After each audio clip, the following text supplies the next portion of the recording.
Welcome, everyone, to this edition of the Doorstep podcast. I'm your co-host, Senior Fellow at the Carnegie Council for Ethics and International Affairs, Nick Gvosdev. And I'm Tatiana Serafin, also Senior Fellow here at Carnegie Council. I'm very excited today to welcome Mr. Howard French, career foreign correspondent, worked for the Washington Post and other outlets in West Africa, worked for many years at the New York Times, now as a columnist for the World Politics Review, professor at Columbia Journalism Law School. But we're excited here to talk with him about his latest book on Africa, Born in Blackness, Africa, Africans, and the Making of the Modern World. Because I think we're looking at climate change. COP26 is ending today, and the global South is a huge part of our climate conversation.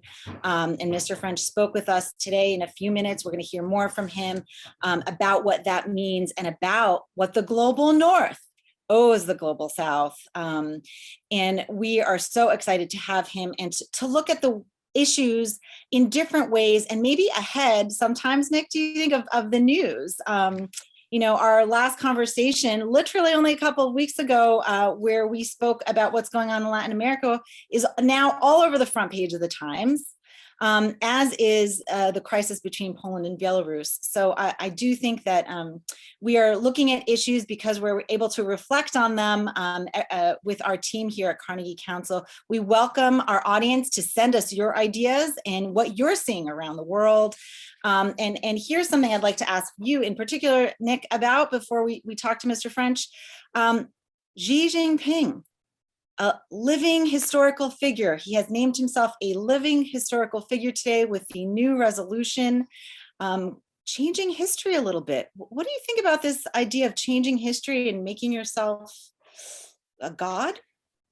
Well, I don't know if he's necessarily making himself a god, because he's still technically a Marxist-Leninist, and therefore it doesn't necessarily accept the idea of divinities, although it does perhaps have some resonance in the longer span of history. But I think you're onto a point here, and it really is important for people who follow the news to understand that when we talk about history, history matters, and certainly our conversation with Howard French is going to touch on history and understandings of history. What he's doing in China essentially is to some extent marrying the Chinese imperial past with the Marxist-Leninist superstructure and saying that China is moving forward into the 21st century, not waiting to catch up to the United States, not expecting the end of history where the end result is for China to become a liberal free market democracy, but that really China is a separate pole in the world, separate system, co-equal with the United States and with the West, not looking to learn, not looking to be tutored. And so it's not accidental that this takes place before his summit with President Joe Biden. This essentially is a message saying that for the last 40 years, 50 years, ever since Nixon went to China, this idea that the United States would bring China along, essentially saying, no, China is its own entity, it's its own player in the world. It will be treated with respect, and it will be that you have to accept the reality of a Chinese system that exists alongside what the West might prefer. And this isn't meaning that we're moving into a new Cold War, but definitely this is a real claim again to that the world is at least bipolar, that there are alternatives, and that has implications for how the U.S. views itself in the world and how it interacts with other regions. And we'll certainly talk about how it interacts with Africa in a moment. But before we go to our discussion with Mr. French, I wanted to point out to our audience, because press freedom is so important here in the United States under the First Amendment and at our doorstep, and in what you and I do here, and our team here at Carnegie Council do. But it came out that the court in the military-ruled Myanmar sentenced the U.S. journalist Danny Fester to 11 years in prison with hard labor. And that's just for a couple of charges, including incitement to spread false information. And when somebody says incitement to spread false information, it just makes my skin crawl as a journalist, because we are here to kind of, speak truth to power. And I think that is what Danny Fester was doing. And he has now been sentenced and facing many more years on other charges. We have a lot of human rights groups and reporter groups speaking out against this, including if you go back to our Press Freedom podcast a couple of months ago. What are your thoughts on this issue? What are you hearing? Look, I think this actually goes back to your earlier question about what's happening in China. The idea of press freedom as a good, that the press exists, as you said, to speak truth to power, that the idea that you need a free and independent press in order to have a modern society, these were all ideas that 30 years ago, we're 1 month away from celebrating the 30th anniversary of the collapse of the Soviet Union. And we all thought that we were moving into this post-historical world where all of these things were a given. And I think what we're now in is the idea that press and information are tools, they're weapons. The idea of a reporter who is going out to kind of discover the truth can be seen now not as a good, but as a threat. We have seen the constant erosion of press freedom and the rise in illiberal and autocratic systems around the world over the last 10 years. And again, this is a trend that is ongoing. These reversals are happening, and it's not just simply happening out there, but the question is now to the extent that these things are happening within the West itself. And I think that what happened in Myanmar is just one more symptom, and we're getting many symptoms now of something that's happening across the world, which maybe calls into question how definitive the events of 30 years ago were in changing the world. And in fact, autocracy and illiberalism is definitely having a comeback. And that means that, going back to your earlier question, when President Biden is meeting with President Xi virtually, the idea that the United States can speak with a degree of confidence about the strength of its ideals is going to be put to the test. Well, we will certainly keep watch over this. And we want to mention also to our audience that next Wednesday, we have a book talk with Samia Roy on Castaway Mountain.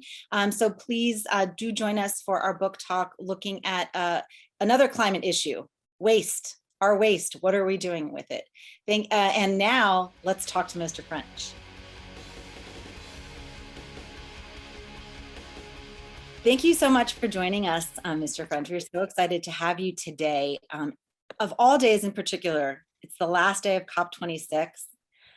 You have a lot to say about the global South, particularly Africa, and how perhaps at COP26, there are some opportunities to talk more about what developed nations should be doing and should be talking about that maybe they haven't been. Yesterday, I was really struck by the Ugandan climate activist Vanessa Nakadi's speech, emboldening or trying to embolden the leaders to actually make change and just not talk. She, of course, had her own experience with being cast aside. Last year, there was a photo of her with Greta Thunberg and a couple of other climate activists, and the AP actually cut her out of the photo.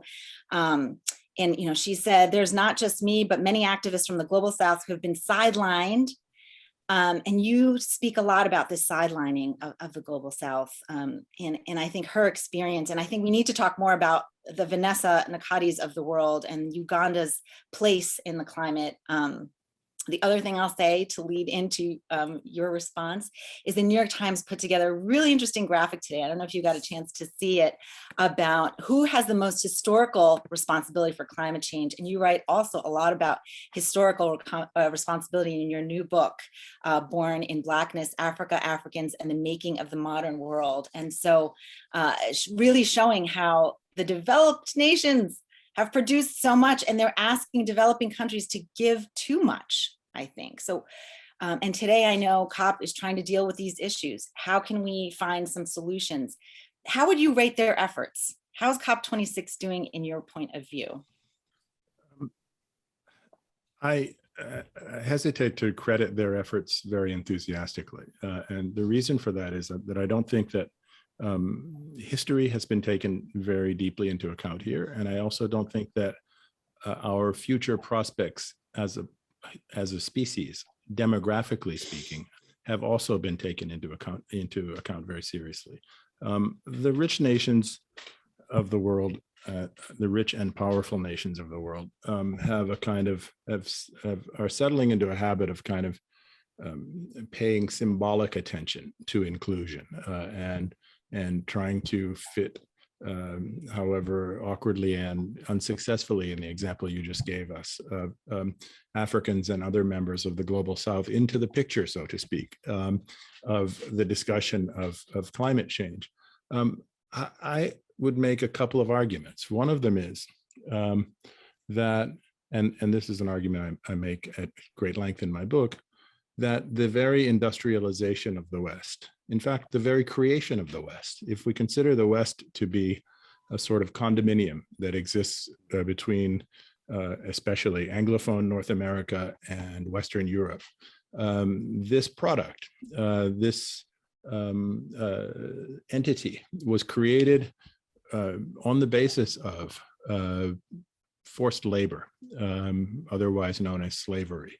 12.5 million people brought living across the Atlantic to work on armed prison camps, in effect, which we glorify with the name of plantations, to produce commodities for several centuries, which were the very basis for the West's rise, economically speaking, for the groundwork for industrialization, and for many other achievements credited to the West solely and wrongly, in my point of view.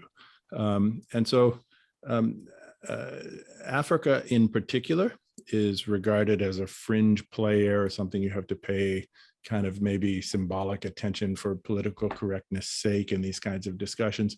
But actually, it was a foundational element through its sacrifice in the creation of the present wealth that the West enjoys. And therefore, there's a historic debt that I think the West, in fact, owes to Africa in particular, above and beyond any other component of the global South, so to speak, because of this economic history. The other piece, of course, is future looking, and not to make my answer too long, I won't go into this, in full detail right now, but the demographic balance of the world is changing very rapidly, and we're focused a lot on carbon, but we're not focused enough on human beings and on where people will actually be living over the next 20, 30, 50, 100 years, and the conversation really needs to shift in that direction much more decisively, in my view. Yes, in fact, speaking of that, a couple of episodes ago, we had author Parag Khanna. I'm not sure if you're familiar with him. His new book, Move, is all about what you're talking about, the migration of people from south to north, that we're not paying enough attention, that we need to pay more attention. And let me go back to your point, though, on this demographic shift, which you do highlight, speaking about how, and this was the statistic that really caught my eye that you mentioned, 60% by the 2030 of the world's working population is going to be from Africa. Can you talk more about that? Sure. The global north, which is a term not used as frequently as the global south, is still in a phase of deep denial about what's happening in terms of population shifts in the world. If you look at what's happening throughout Europe, we are still caught up in the politics of xenophobia, with Europe essentially fantasizing the possibility of throwing up walls that will be able to keep human movement at bay. And with the continent of Africa literally on Europe's doorstep. I mean, if you look at Gibraltar, the distance between Africa and Europe, in simple geographic terms, this is ridiculous. But when you add to this the demographic realities that are at work already, invisibly for most of us, but at work powerfully already in the world today, this becomes all the more evident. So Africa today is perhaps about 1.5 billion people, a little less than that. Africa at the middle of this century is going to be 2 billion people. And if you project outwards, and by the way, these figures come from the United Nations Population Division, which processes the most widely accepted projections of population trends in the world. If we project out to the end of this century, Africa will be somewhere between 3 and 5 billion people. Now, 5 billion people is more than China and India combined. Yeah. You don't have to take the extreme outlier number there to understand that this is going to be extraordinarily transformational in terms of the nature of the composition of the human race, right? And these people are on Europe's doorstep, geographically speaking.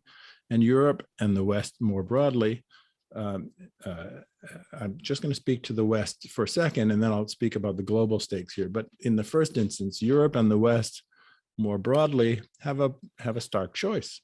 They can get really real, really quickly, accepting their historical burdens and accepting the need to make true sacrifices of their own in order to help change the economic realities in Africa such that more Africans have a stake to remain at home on the African continent because they have the prospect of productive lives and basic things like electricity and clean water to drink and job opportunities.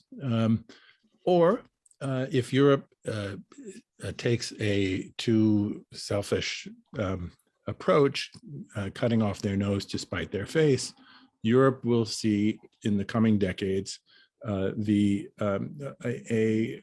inundation, if you will.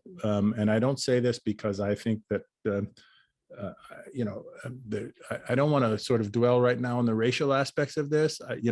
Some Europeans have a racial conception of what it means to be European. And so this is a crucial thing to them, keeping non-racially European people outside of Europe. But what they're going to discover over time, against the backdrop of the dynamics that I've spoken to, is that they themselves, meaning the people we traditionally call Europeans, are not going to have enough workers themselves in order to sustain their own wealth. And so this is a crunch is coming. And Europe in particular and the West in general seem utterly unfocused on this. There is nothing of substance taking place in Africa to engage African governments with the level of urgency that's required to help transform the landscape of African economics in order to deal with this. By the way, just to back up a little bit, there are two interests at play here. One of them is giving Africans reason to stay in Africa. The other one is supplying Europe itself, which is desperately going to need young people to work and to pay taxes, supplying them, creating the conditions that Africa can supply people who are well-trained and educated to be able to serve those functions in Europe.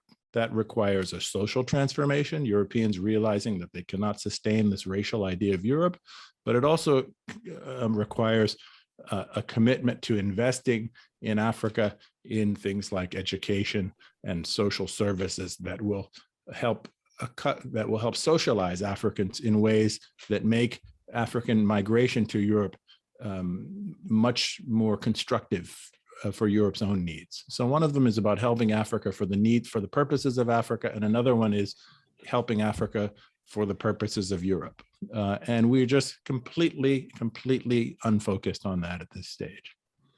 Let me, if I could jump in here, and this is a fascinating conversation, the way it's evolving, and I'm hearing in some of your comments echoes of some points that Ambassador Charles Ray raised with us when he appeared on the doorstep last year. Really, this idea of Africa potentially emerging really as the workshop of the world, as the as the future source of human capital, or sometimes as people describe it, right, that Africa would be China's China.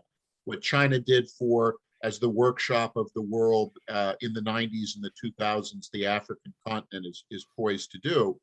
And I wanted to get then at a question of narrative, which is you've laid out here a situation and a prospect which could actually be a very positive political narrative in the West, which is that Africa, particularly Western Africa, is, as you put it, a foundational element in the creation of the West. The African continent is part of the Atlantic world. This idea of the survival and the future of the Atlantic world, to some extent, economically, demographically, rests upon integration of the Atlantic world on a north-south way. As you've mentioned, human capital pools that in many cases are either Anglophone or Francophone to begin with, and so you don't have language issues.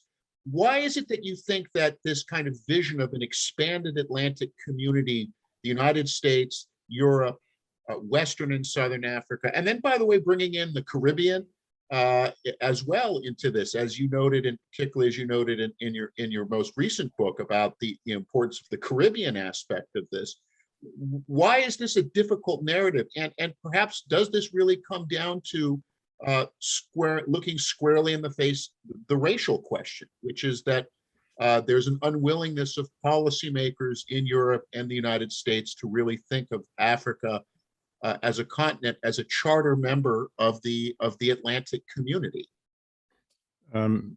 Yes, thank you for your question, Nicholas.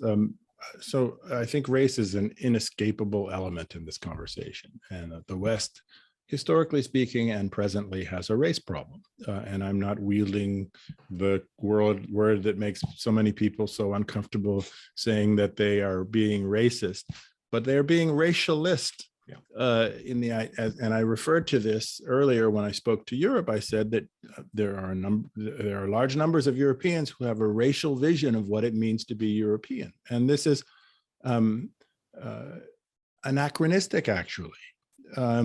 Europeans have, from the beginning of history, been flowing into Europe from all different quarters of the Near East, actually from North Africa, from Northeastern Europe, and flowing back, in fact, also from the Americas. And so, historically speaking, in fact, Europe has not really been ever as simple, racially speaking, as the people who cling to these beliefs would have it, right?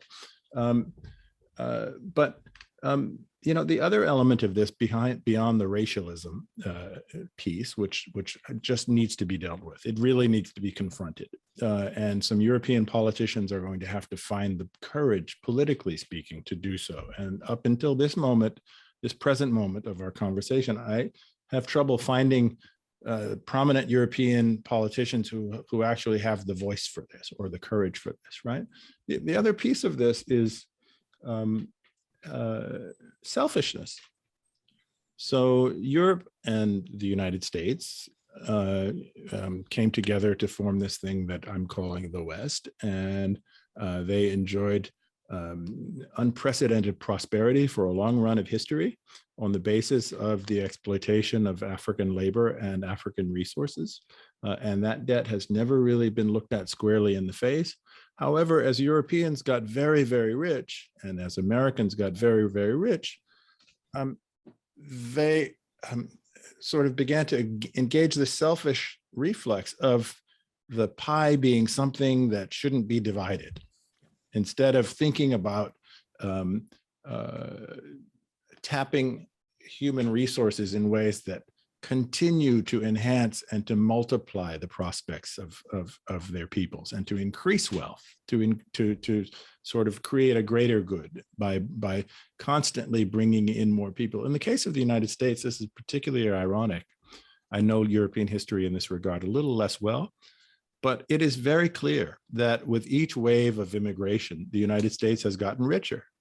And so to see a kind of discourse in this country which sees immigration from the global South as mostly as a threat and as something that's going to dilute American prosperity or to sort of chip away at whatever it is that supposedly makes the United States great, it's just not founded at all in history.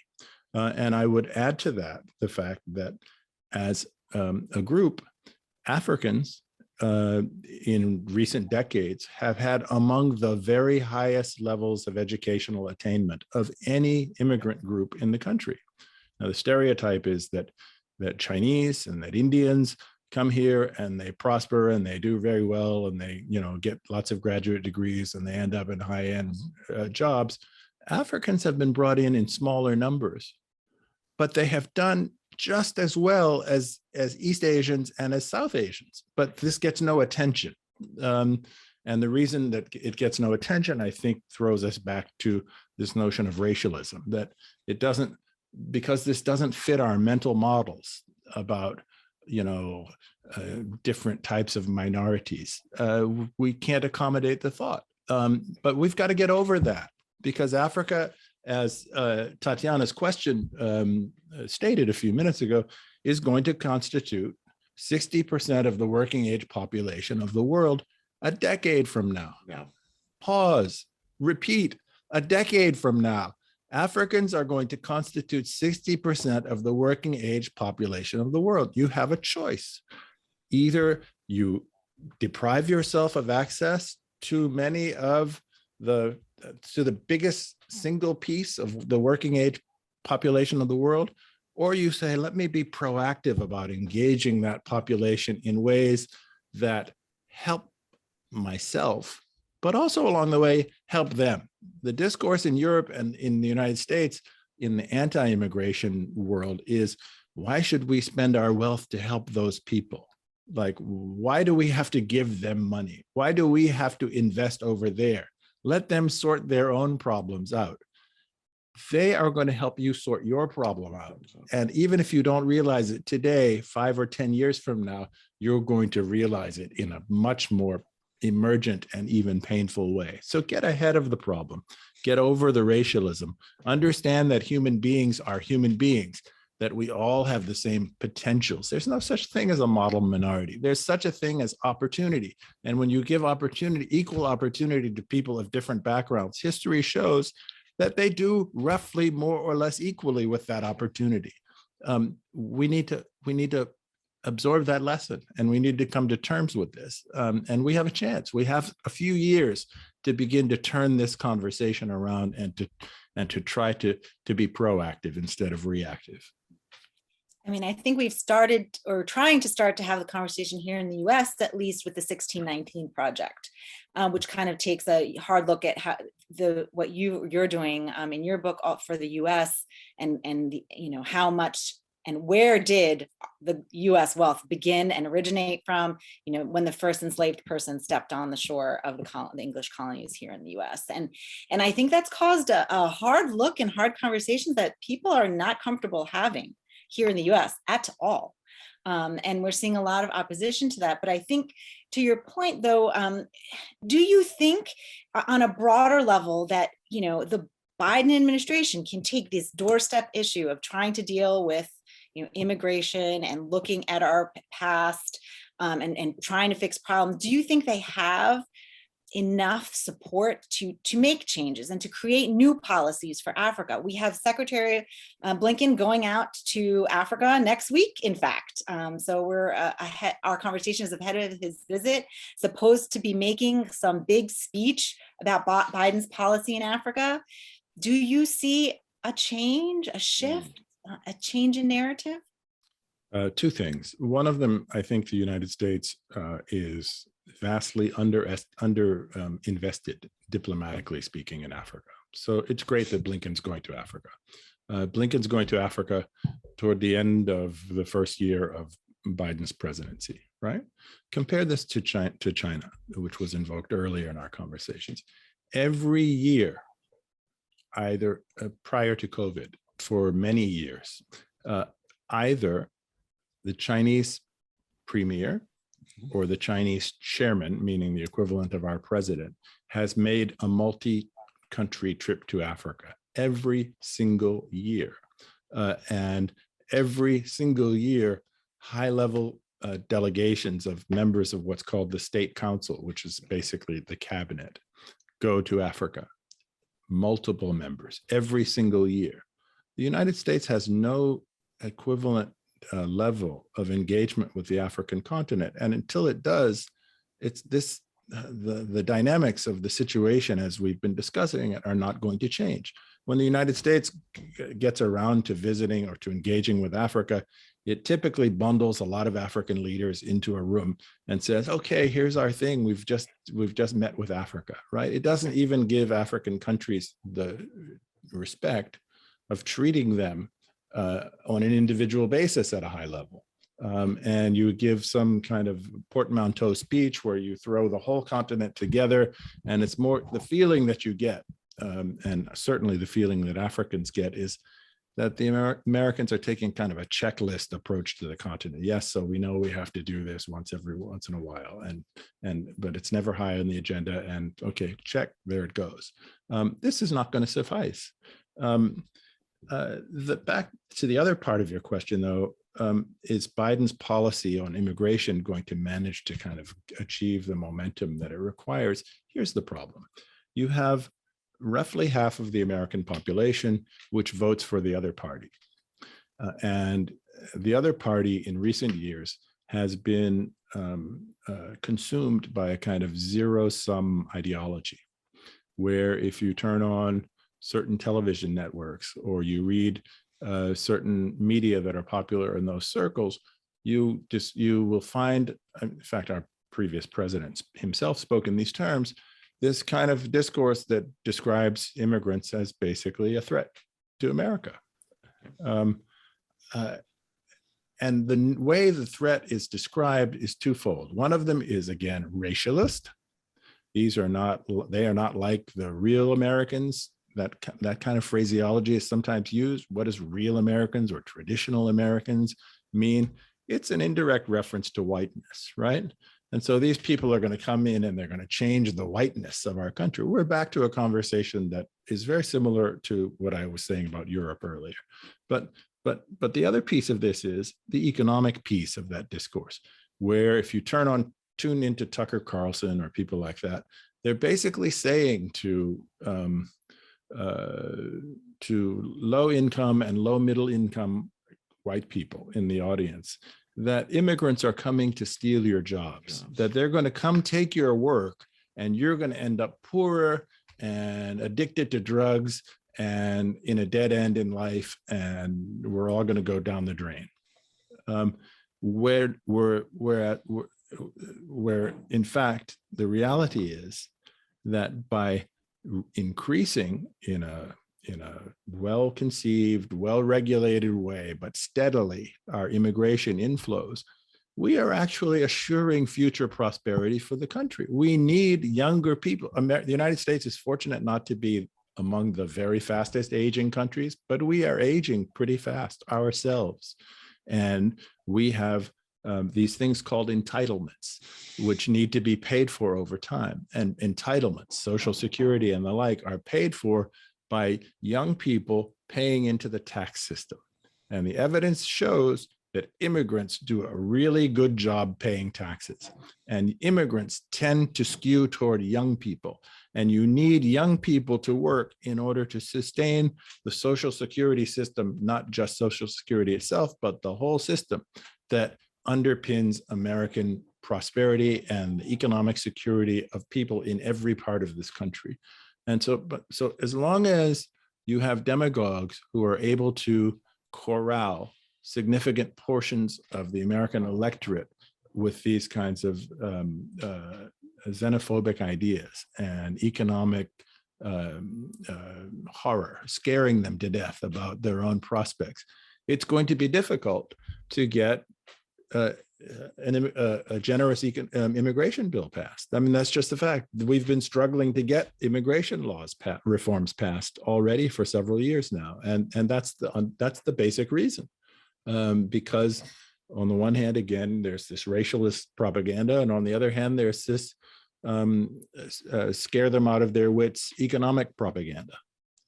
I don't know the answer to that, but it's going to take, like I said with Europe, people who have the political courage to speak to the facts insistently and not to treat this as a kind of incidental piece of their political program, but to really take these arguments to the public and to make them, to introduce them at the center of our contemporary debates. These are going to be extraordinarily important issues in the next 10, 15, 20 years. When you're mentioning that about, the political debate and political courage, I can't help but think then of the importance of political courage is usually fortified by interest groups. And when you mentioned about China and Africa, there's a wonderful slide I use in my class, which is the countries of the world that have never been visited by a sitting U.S. president. Retired U.S. presidents, sitting U.S. presidents. And you see a blotch in the Andean region, Central Asia, and then, of course, it is most dramatic with sub-Saharan Africa. And then you put up the slide of, as you said, countries that are visited by the Chinese president, by the Chinese prime minister, and you see vastly how different it is. And so then that raises a question, tying this, as you said, to what might motivate change. Do you think that, and given your background in reporting also as well, and from China and from East Asia, that the prospect of great power competition can impel U.S. policymakers to take Africa more seriously, because particularly when you wrote A Continent for the Taking, one of the things I was struck by was the sense of how quickly the United States really forgot about Africa once the Cold War was over. So is there a national security imperative? And the other actually goes back to your question about immigration, which is, are we going to see a new group of African descended, African American, or in the sense of recent immigrants from Africa, becoming more of a lobby group in the US, saying there is good business prospects, there is opportunity, and therefore, can we see maybe a national security and an economic business argument that may push, if not President Biden, the future president, to maybe take that dose of political courage, because you'll have interest groups saying we have to take Africa more seriously? Sure. These are two very good questions. On the first one, I would say that the conversation about China and Africa, when the West very belatedly and slowly begins to awaken to the fact that since the early 90s, China was ramping up its efforts to engage the African continent, were full of kind of alarmism that China is taking over Africa, that China is colonizing Africa. Colonizing is so interesting a term, coming from the actual colonizer, right? With no evident self-reflection about what it means to colonize another party, right? This was just an extraordinary thing to watch. But in fact, China should be seen. Listen, I'm not going to make the argument that everything China has done in Africa is great or even great for Africans, but grosso modo, in fact, we should be grateful that China has engaged Africa economically for the last generation, because we weren't doing so. And Africa needs to be engaged for all of the reasons that I said will become important. And so had China not engaged Africa, while we were also not engaging Africa, what would that have portended for the world? Africa being totally cut from the cords of the global economy and just adrift in space. Would that have been good for Europe? Would that have been good for the United States? Would that have been good for the environment? Would that have been good for global security? Would that have been good for disease? Would that have been good for, I could go on and on and on. Of course it would not have been good, right? So on the second question about will Africans come to any time in the foreseeable future constitute the kind of interest group or lobby within the United States where they can begin to affect this conversation in important ways. I think that's happening a little bit already. I'm not sure if this by itself will ever reach the kind of critical mass that's required to do so. However, not by itself, and I'll come back to what by itself means in a moment. But because Africa is 54 countries, and so Africans come here, and in the first instance, they come here as people from one of those 54 countries. And Africans don't just automatically sort of pour themselves into some vessel called I'm from Africa when they're in the United States, and then begin to lobby or conduct themselves as an African interest group. It just doesn't happen that automatically, right? So that's one thing.